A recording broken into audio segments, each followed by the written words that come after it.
Hello everyone, আজকে আমরা যেটা পড়ব সেটা হলো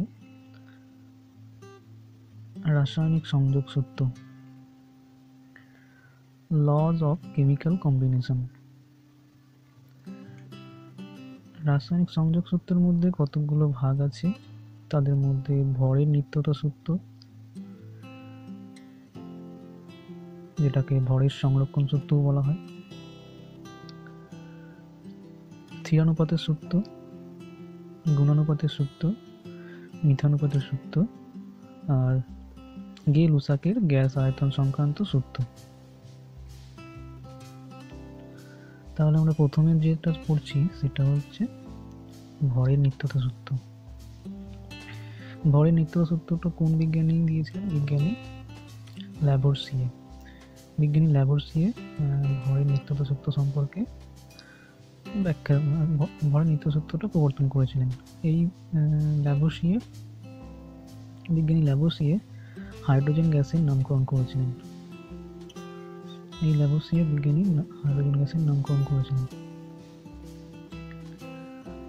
ভরের নিত্যতা সূত্র বলছে যে কোনো রাসায়নিক বিক্রিয়ায় বিক্রিয়ক পদার্থ মোট ভর এবং বিক্রিয়ক পদার্থের মোট ভরের সাথে বিক্রিয়াজাত পদার্থের মোট ভর সমান হয়। মানে যদি একটা রাসায়নিক বিক্রিয়ায় A প্লাস B বিক্রিয়ক, মানে এরা রাসায়নিক বিক্রিয়ায় অংশগ্রহণ করছে, এরা যদি C প্লাস D দুটো প্রোডাক্ট উৎপন্ন করে, তাহলে এদের যে মোট ভর আর এদের যে মোট ভর, সেই ভর দুটো সমান হবে। মানে এদের ভর সমান এদের ভর। এটাই হচ্ছে ভরের নিত্যতা সূত্র। এইবার এই সূত্রের একটা ব্যতিক্রম আছে, যে সম্পূর্ণ ভরটা এখানে চেঞ্জ হয়ে যাচ্ছে এমনটা না। এর ব্যতিক্রমটা হচ্ছে আইনস্টাইনের থিওরি অফ রিলেটিভিটি, মানে E সমান mc স্কোয়ার। এই যে আপেক্ষিকতাবাদের যে সূত্রটা আছে, সেই সূত্রটার সাহায্যে এই ভরের নিত্য সূত্রের ব্যতিক্রম বা সীমাবদ্ধতাটাকে আমরা ব্যাখ্যা করতে পারি। একটা রাসায়নিক বিক্রিয়ায় বিক্রিয়াজাত পদার্থ থেকে যখন বিক্রিয়ক পদার্থ থেকে যখন বিক্রিয়াজাত পদার্থ উৎপন্ন হয়, এইগুলোকে বলা হচ্ছে বিক্রিয়ক পদার্থ, আর এটাকে বলা হচ্ছে বিক্রিয়াজাত পদার্থ। বিক্রিয়ক পদার্থ থেকে যখন বিক্রিয়াজাত পদার্থ উৎপন্ন হয়, তখন কিছু পরিমাণ তাপ উৎপন্ন হতে পারে, ডেল্টা দিয়ে তাপকে বোঝানো হয়, অথবা কিছু পরিমাণ তাপ শোষিত হতে পারে। যখন কোনো একটা রাসায়নিক বিক্রিয়া দিয়ে তাপ উৎপন্ন হয়, তখন প্লাস ডেল্টা দিয়ে বোঝানো হয়, আর যদি তাপ শোষিত হয় তাহলে মাইনাস ডেল্টা দিয়ে বোঝানো হয়। ডেল্টা সমান এখানে আমাদের তাপকে বোঝাচ্ছে। বিভিন্ন রাসায়নিক বিক্রিয়া তাপশোষী হতে পারে, আবার তাপদায়ী হতে পারে, মানে এক্সোথার্মিক, এন্ডোথার্মিক। যখন একটা রাসায়নিক বিক্রিয়া তাপ উৎপন্ন করবে তখন তাকে বলবো এক্সোথার্মিক, আর যখন তাপ শোষণ করবে তখন বলবো এন্ডোথার্মিক। এইবারে এই ভরের নিত্যতা সূত্রের সীমাবদ্ধতাটা কোথায়? যদি দেখা যায় একটা রাসায়নিক বিক্রিয়ায় বিক্রিয়ক পদার্থগুলো বিক্রিয়া করে বিক্রিয়াজাত পদার্থ উৎপন্ন করছে, তারপর কিছু পরিমাণ তাপ উৎপন্ন করছে, তাহলে এই তাপটা কোথা থেকে আসছে? এই তাপটাকে ব্যাখ্যা করার জন্য বিজ্ঞানী আইনস্টাইন একটা সমীকরণ করেছিলেন, সেটা হচ্ছে E সমান mc স্কোয়ার, যেখানে mটা হচ্ছে ভরকে বোঝায়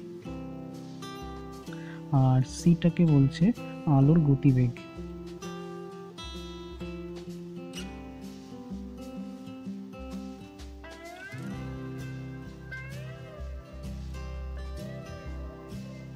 শূন্যস্থানে আলোর গতিবেগ।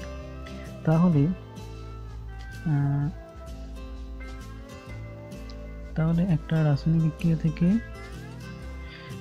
সম্পূর্ণ ভরটা এখানে শিফট হচ্ছে না, মানে বিক্রিয়াজাত পদার্থ থেকে সম্পূর্ণ ভরটা বিক্রিয়ক পদার্থ থেকে সম্পূর্ণ ভরটা বিক্রিয়াত পদার্থে যাচ্ছে না, তার মাঝে কিছু পরিমাণ তাপ উৎপন্ন করছে অথবা তাপ শোষণ করছে।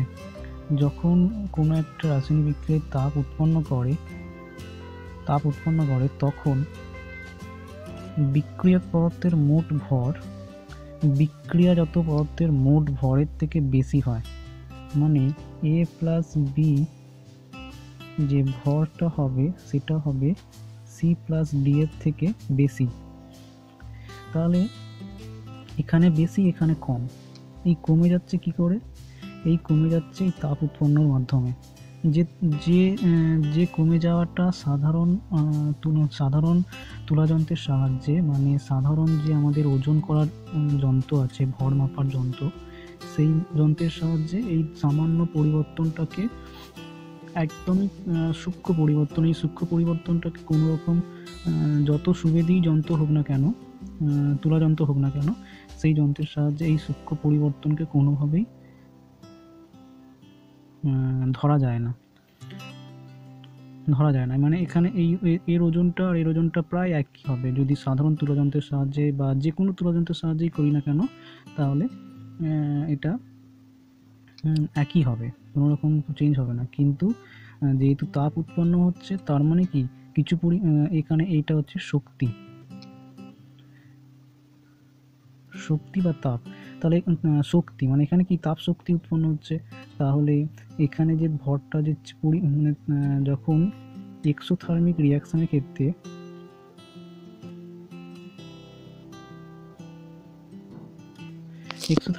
ক্ষেত্রে এই কন্ডিশনটা স্যাটিসফাই করছে, মানে বিক্রিয়ক পদার্থের ভর বিক্রিয়ত পদার্থের থেকে বেশি হয়।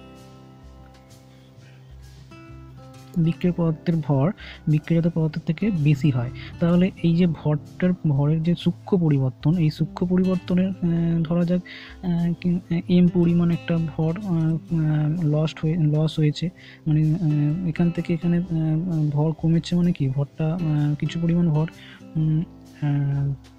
লস হয়েছে। তাহলে সেই ভর যে লস হলো, সেই লস হওয়া ভরটা কিসে পরিবর্তন হয়েছে? শক্তিতে পরিবর্তন হয়েছে। কি শক্তিতে? এখানে তাপ শক্তিতে পরিবর্তিত হয়েছে। তাহলে সেই শক্তির পরিমাণ সমান m ইন্টু সি স্কোয়ার, যেখানে m হচ্ছে ভর আর c হচ্ছে আলোর গতিবেগ। আলোর গতিবেগ সমান হচ্ছে 3 ইন্টু 10 সেন্টিমিটার পার সেকেন্ড। তাহলে এখানে যদি ভরটা যদি এরকম হয় যে m সমান যদি দেখা যায় যে 0.00001 গ্রাম ভর হচ্ছে লস হয়েছে, মানে ভর কমে গেছে, তাহলে সেই পরিমাণ এই ন্যূনতম পরিমাণ ভরের লস হয়ে যাওয়া, মানে কমে যাওয়ার জন্য যে পরিমাণ শক্তি, সেই পরিমাণ শক্তিটাও কিন্তু একটা হিউজ পরিমাণ শক্তি। কারণ এখানে 3 ইন্টু 10 আছে, আবার এখানে স্কোয়ার আছে, মানে এখানে 10 কত হয়ে যাবে? 20 হয়ে যাবে। একটা হিউজ পরিমাণ শক্তি উৎপন্ন হয়ে যাবে। সেখানে কী হয়ে যাবে? 9 ইন্টু 10 দিয়ে এই ভরটার গুণ করলে গুণফলটা কিন্তু একটা পজিটিভ, একটা হিউজ অ্যামাউন্টের একটা শক্তি উৎপন্ন হবে। ঠিক আছে? তাহলে ভরের নিত্যতা সূত্র কি বলছে? যে কোনো রাসায়নিক বিক্রিয়ায় বিক্রিয়ক পদার্থের মোট ভর এবং বিক্রিয়ত পদার্থের মোট ভর সমান থাকবে। ঠিক আছে? কিন্তু এই সূত্রের ব্যতিক্রম বা সীমাবদ্ধতা কোথায়? যদি বিক্রিয়াটি তাপগাহী বা তাপমোচী, মানে এক্সোথার্মিক বা এন্ডোথার্মিক রিয়াকশন হয়, তখন কি হবে? তখন হচ্ছে ওই যে তাপ, মানে দুটো ভরের একদম সূক্ষ্ম পরিবর্তন হবে, যে সূক্ষ্ম পরিবর্তনটা সাধারণ তুলাযন্ত্রের সাহায্যে ধরা যাবে না। কিন্তু সেই যেহেতু তাপ উৎপন্ন হচ্ছে, সেখান থেকে আমরা থিওরিটিক্যালি, মানে তাত্ত্বিকভাবে এটা বলতে পারি যে এই যে তাপটা উৎপন্ন হয়েছে, এই তাপটা কোথা থেকে উৎপন্ন হয়েছে? এখান থেকে যে এখানে পরিবর্তনটা হয়েছে, সেখানে ভরের পরিবর্তন হয়েছে, সেই ভরের পরিবর্তনের জন্য আমাদের সেই ভরটা তাপশক্তিতে রূপান্তরিত হয়েছে। এটাই হচ্ছে আইনস্টাইনের থিওরি অফ রিলেটিভিটি, মানে আপেক্ষিকতাবাদের সূত্র দিয়ে এই সীমাবদ্ধতাকে ব্যাখ্যা করতে পারছি। এইবার যদি বলা হলো যে এক্সোথার্মিক রিয়াকশানের ক্ষেত্রে আমাদের এখানে ভরটা এখান থেকে এখানে কমছে, সেই জন্য তাপ উৎপন্ন হচ্ছে। যদি এন্ডোথার্মিক রিয়াকশান হতো তাহলে এন্ডোথার্মিক রিয়াকশানের ক্ষেত্রে কী হবে, এন্ডোথার্মিক রিয়াকশানের ক্ষেত্রে কী হবে, তাপ শোষিত হবে। যেহেতু তাপ উৎপন্ন হচ্ছে কখন, যখন ভর কমে যাচ্ছে বা ভরের ক্ষয় হচ্ছে বা ভরের লস হচ্ছে, সেই জন্য তাপ উৎপন্ন হচ্ছে। এবার তাপ শোষণ কখন, যদি তাপ শোষিত হয় তাহলে কী হবে, এখানে ভর তাপ শোষিত হলে কী হবে, এখানে ভর বেড়ে যাবে। তাহলে এন্ডোথার্মিক রিয়াকশানের ক্ষেত্রে C+D মানে বিক্রিয়াজাত পদার্থের ভর বিক্রিয়ক পদার্থের ভরের তুলনায় বেশি হবে। তাহলে এইটা হচ্ছে এন্ডোথার্মিকের জন্য, আর এটা হচ্ছে এক্সোথার্মিকের জন্য। মানে এটা হচ্ছে তাপমোচী রিয়াকশান আর এটা হচ্ছে তাপগ্রাহী রিয়াকশানের জন্য, ঠিক আছে। আর এখানে ভর হচ্ছে শক্তিতে রূপান্তরের জন্য যে সূত্রটা আছে সেটা হচ্ছে আইনস্টাইনের থিওরি অফ রিলেটিভিটি,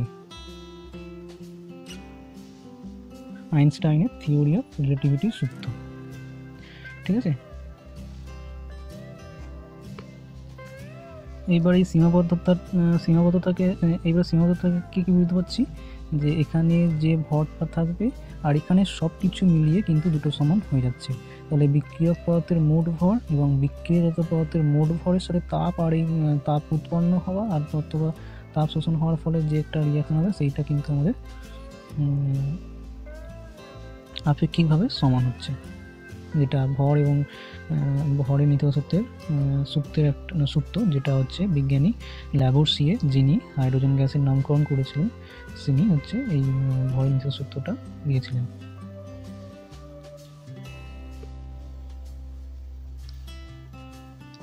এইবার আসছে দ্বিতীয় সূত্রটা হচ্ছে স্থিরানুপাতের সূত্র, ল অফ কনস্ট্যান্ট প্রপোর্শন, মানে স্থির অনুপাতের সূত্রটি ফরাসি বিজ্ঞানী প্রাউস্ট হচ্ছে প্রবর্তন করেছিলেন। এবারে সংজ্ঞাতে কি বলছে, স্থিরানুপাতের সূত্রটা বলছে যে যদি কোনো একটা নির্দিষ্ট যৌগ নেওয়া হয় যে কোনো উৎস থেকে, অথবা যদি যৌগটাকে যে কোনোভাবে তৈরি করা হয় এবং যৌগটির মধ্যে কতগুলো, যেহেতু যৌগ সেখানে যৌগটির মধ্যে কতগুলি মৌল থাকবে, মৌলের সমন্বয়ে গঠিত হবে, এবং ওই যে মৌলগুলো থাকবে ওই যৌগটার মধ্যে, সেই মৌলগুলো একটা নির্দিষ্ট ওজনের অনুপাতে স্থির থাকবে সর্বদা।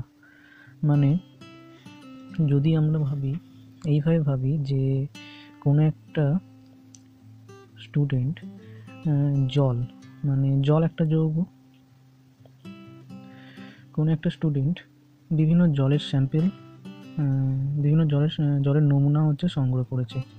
এটা হচ্ছে কোথায়, এটা হচ্ছে মাটির নিচের জল, মানে টিউবওয়েল জল।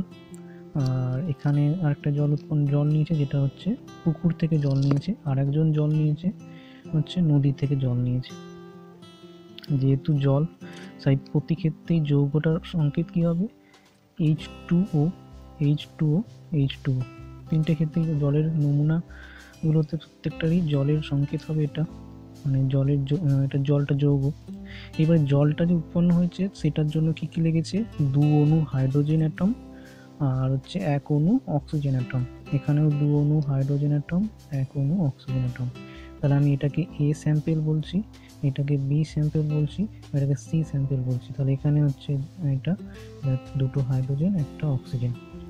এইবারে বলেছে যে যৌগটি যেটা উৎপন্ন হবে বা যৌগটি যদি যেভাবে সংগ্রহ করা হবে, ওই যৌগতে মৌলগুলি একটা নির্দিষ্ট স্থির ওজন অনুপাতে থাকবে, মানে একটা নির্দিষ্ট ওজন অনুপাতে থাকবে। তাহলে আমাদের ওজন অনুপাতটা দেখতে হবে। তাহলে হাইড্রোজেন অ্যাটমের ওজন কত, ভর কত, 1। তাহলে যেহেতু 2টো আছে তাহলে 2টো হাইড্রোজেনের জন্য কত ভর হবে, 2।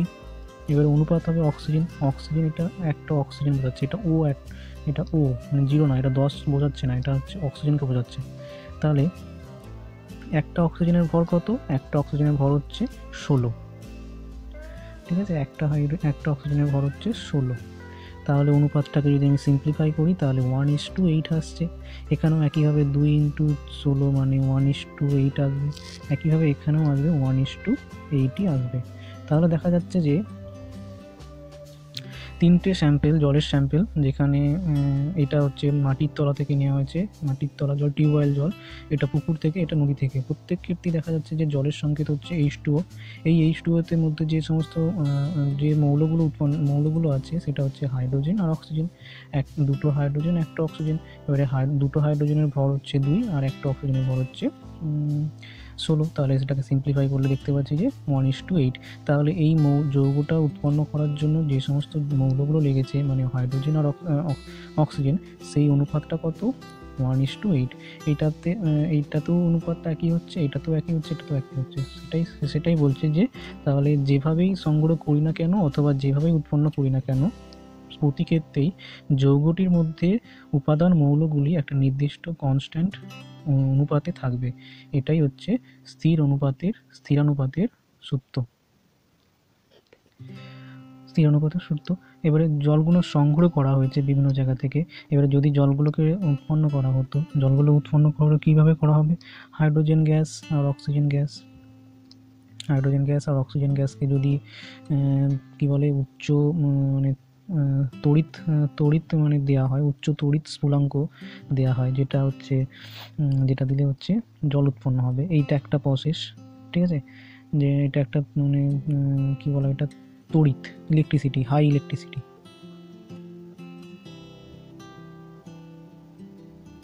ইলেকট্রিসিটি দিলে এটা উৎপন্ন হবে। আবার কি হবে, যদি হাইড্রোজেন গ্যাস এবং অক্সিজেন গ্যাসকে মানে উচ্চ তাপের হচ্ছে তারজালির উপর দিয়ে যদি পাঠানো হয় তাহলে কিন্তু জল উৎপন্ন হবে। দুক্ষেত্রে যে জল উৎপন্ন হবে সেই জলেতে কিন্তু হাইড্রোজেন ইস টু অক্সিজেনের অনুপাত সর্বদা 1:8ই থাকবে। তাহলে এইটাই হচ্ছে স্থির অনুপাতের সূত্র। একটা যৌগের মধ্যে গঠনকারী উপাদান মৌলগুলি সর্বদা স্থির অনুপাতে থাকবে। এটাই হচ্ছে স্থির অনুপাতের সূত্র। এইবার আসছে স্থিরানুপাতের সূত্রের কি বলে বিপরীত সংজ্ঞাটাকে যদি আমরা বলি, যে বিপরীত সংজ্ঞাটা বলি যে এখানে হাইড্রোজেন গ্যাস আর অক্সিজেন গ্যাস মিলিয়ে কি উৎপন্ন হচ্ছে? জল উৎপন্ন হচ্ছে। জলেতে এইটা একটা প্রসেস, আর একটা যদি প্রসেস হয়, এটা ফার্স্ট প্রসেস, এটা সেকেন্ড প্রসেস। দুক্ষেত্রেই জল উৎপন্ন হচ্ছে, প্রতি ক্ষেত্রেই জলের অনুপাতগুলো করতে থাকবে। এই হাইড্রোজেন এবং অক্সিজেনের অনুপাত থাকবে 1:8। এটা হচ্ছে স্থির অনুপাতের সূত্র। যদি দেখা যায় যে হাইড্রোকার্বন মানে যেগুলো হচ্ছে অর্গানিক কেমিস্ট্রি থেকে যদি দেখা যায় যে এরকম একটা যৌগ দেওয়া আছে, যে যৌগটার সাধারণ সংকেত হচ্ছে CHO। এখানে আছে কত? এটা হয়ে যাবে 2 আর এটা হয়ে যাবে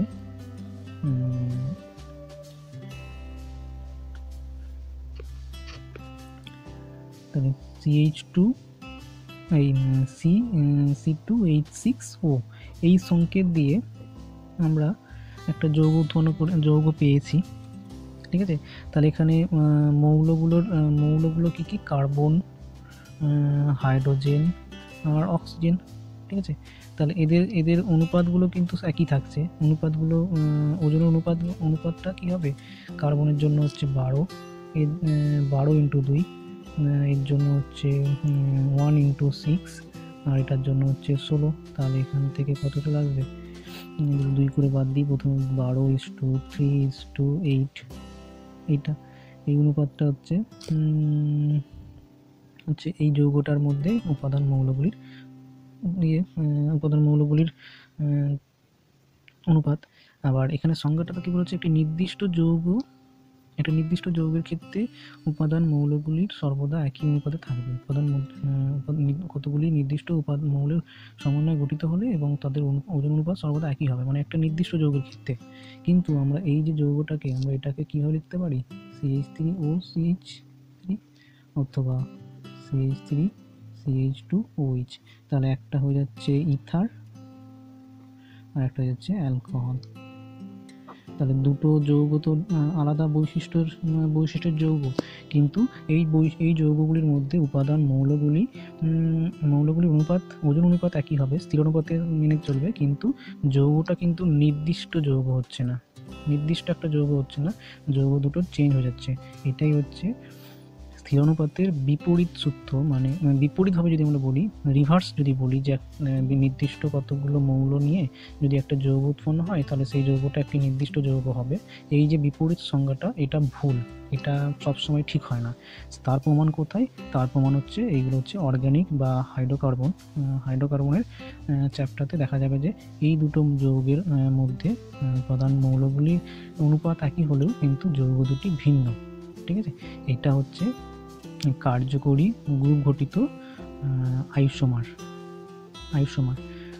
বলা হয়। এই জিনিসটা হচ্ছে স্থির অনুপাতের বিপরীত বা রিভার্স যদি সংজ্ঞাটা বলি, সেটাকে ভুল প্রমাণ করে। এইবারে আসছে যে স্থির অনুপাত সূত্রের সীমাবদ্ধতা। এটা তো রিভার্স সূত্রটা সবসময় যে সমান হয় না, সবসময় যে ঠিক হয় না, সেটা বোঝানো হলো। এইবার আসছে সীমাবদ্ধতা,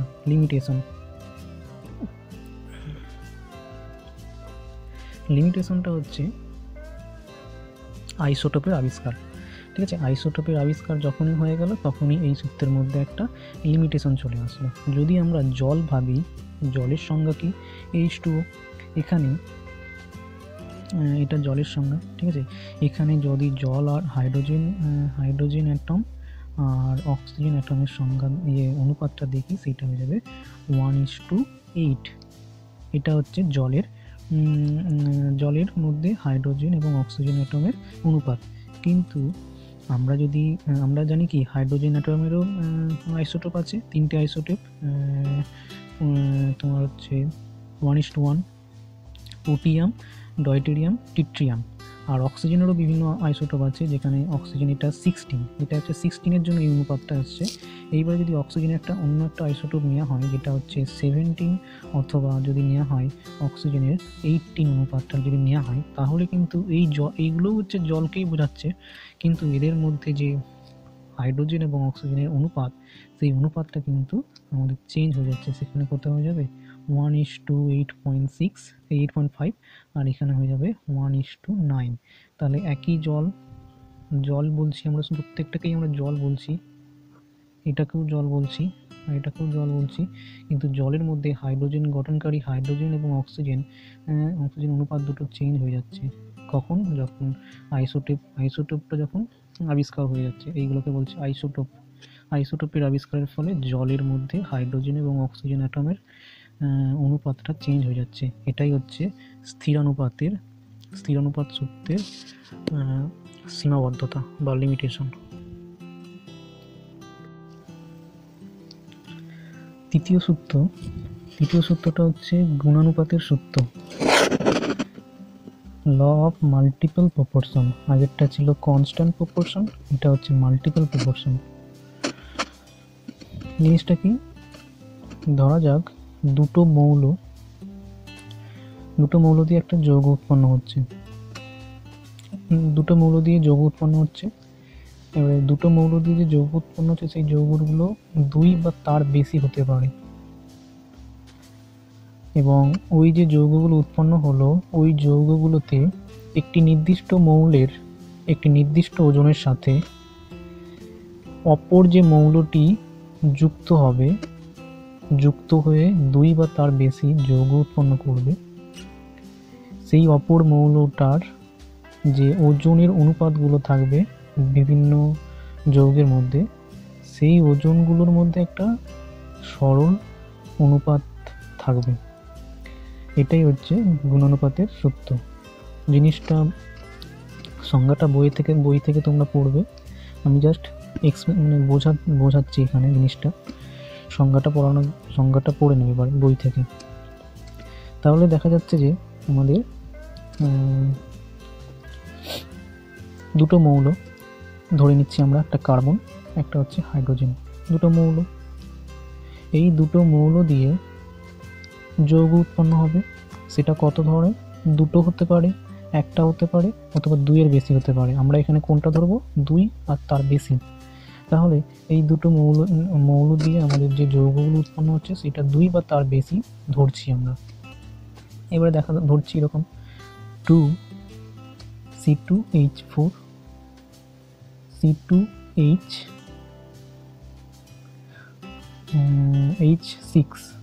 C2H6 আর একটা ধরছি C2H2।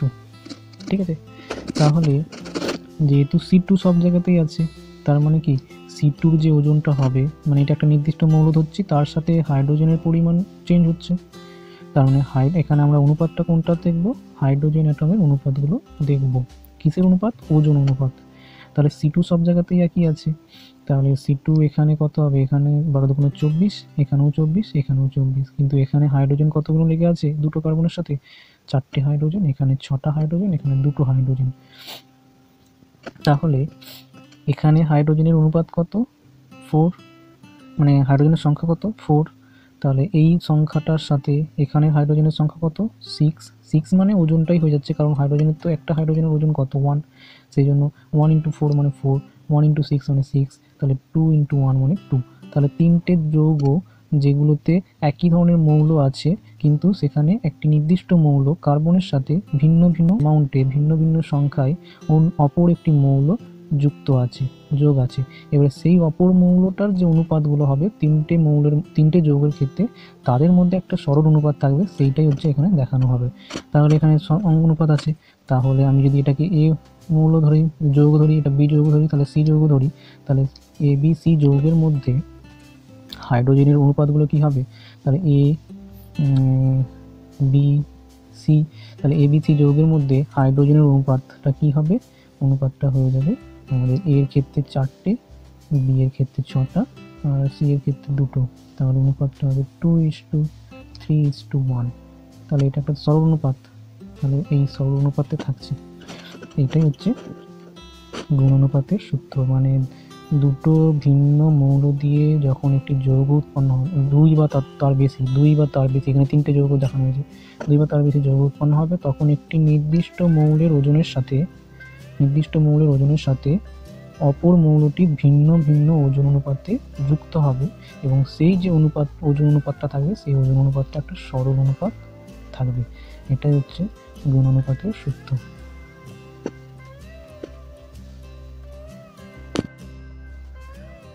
তো আজকে আমরা প্রথম 3টে সূত্রকে আলোচনা করলাম। বাকি দুটো যে সূত্র আছে ওই দুটো সূত্রকে আমরা অন্য একটা নেক্সট ভিডিওতে আমরা আলোচনা করব। একসাথে 5টা সূত্র আলোচনা করলে অনেকটা বড় ভিডিও হয়ে যাবে, তখন একটু সমস্যা হবে। সেই জন্য পরের দুটো সূত্রকে আমরা পরের ভিডিওতে আলোচনা করব। আজকে এইটুকুই থাক। আর তোমাদের কোনো কোয়েশ্চেন থাকলে তোমরা এটা করতে পারো। তোমাদের ফিডব্যাক না দিলে আমার অনেক ভিডিও রেকর্ড করতে সেইভাবে রেকর্ড করতে ইচ্ছা যাবে না। তোমাদের যেটা প্রবলেম হবে সেই প্রবলেমটা আমাকে বলবে।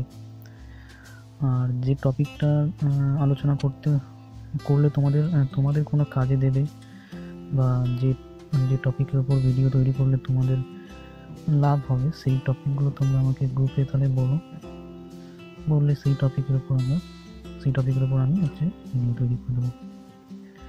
ওকে, থ্যাংক ইউ।